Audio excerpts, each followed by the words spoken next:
Hello, and welcome to I Found Your Pencil. And boy, oh boy, aren't you lucky. This is a podcast that deals with storytelling and shares some experiences from the life of the author. It's me, it's Whitney. Nice to meet you if this is your first time listening. I'm a foreigner living in Japan, and today I'm going to be talking about a very interesting episode I had trying to get a Japanese driver's license as a foreigner in Japan. Now, notoriously, it is really, really difficult to get your driver's license if you're a foreigner in Japan. Most people will tell you, most foreigners that have acquired them will tell you that the paperwork is a hassle, and the office is a hassle, and the test is a hassle. But I'm just going to be real with you. The testing part of it is relatively simple, excluding the practical exam.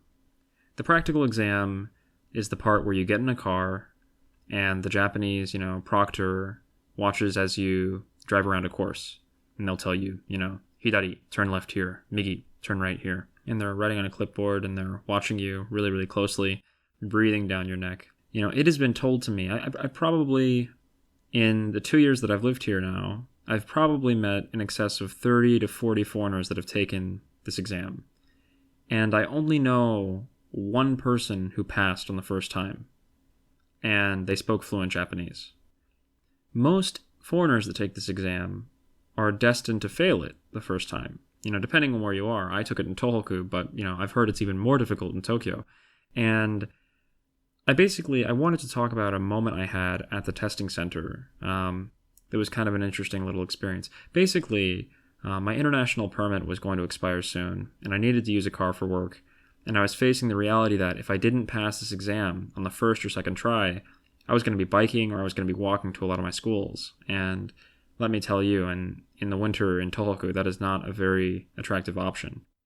And I remember I went in to take the exam my first time, and I drove the course as safely as I possibly could have. I took every turn gracefully. I inched my way around every single nook and cranny, and at the end of it, the proctor told me, "You failed." And I was kind of shocked. I said, "Why?" And he said, "Well, you drove too slowly and you were too safe. And for that reason alone, I'm going to fail you."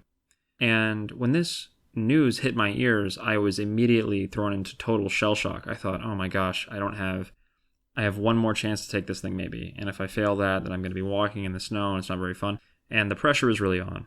But the second time I went in to take the exam, I thought in my head, I was preparing myself psychologically to fail. I was telling myself, there's no way you're going to pass this thing. Don't even get your hopes up. You're going to fail. Just do the best you can, but realistically, you're probably going to fail. Many of my friends had taken this exam 6 or 7 times and failed.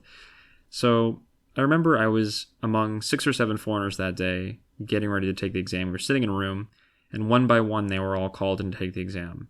And one by one, each and every one of them failed. And I was sitting outside on the curb, waiting for the car to pull up, the instructor car to pull up, when an elderly Japanese lady walked up to me.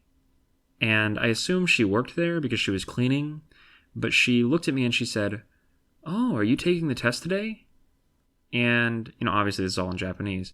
And I said, "Yeah, I'm taking the test today." And she goes, "Well, you look really nervous." And, and I was quite honest with her. I said, "Yeah, I'm really nervous. I don't think I have a snowball's chance in hell of passing this thing, And she goes, "Well, let me give you a hug for good luck." And I kid you not, this old Japanese lady, hobbled over to me, gave me a big old bear hug, and she was like, "You can do it, you can do it." And she let go of me and she kind of walked off. And I was like, well, that's really strange. That's kind of interesting. But right as that happened, the instructor pulled up in the instructor's car, and he was like, "Hey, are you Whitney? Are you ready to do this?" And I was like, "Yeah." And he goes, "Oh, hey, by the way, do you know that lady?" And I looked at the old lady and I looked at the instructor and I said, "Well, I guess." And I think in his mind, he thought that we had some kind of relationship. I mean, he thought that I knew her. Maybe he knows her because they work together or something. But in his mind, he thought, oh my gosh, he knows this lady. And by some unbelievable luck, I passed the test. And I don't know any other way to explain it other than the fact that I had this moment with this lady beside the course. So if you're ever going to take this test, and you're a foreigner and you're looking to do this, and you happen to see an older person hobbling by while they're cleaning, it might not hurt to reach out and shake their hand or strike up a conversation.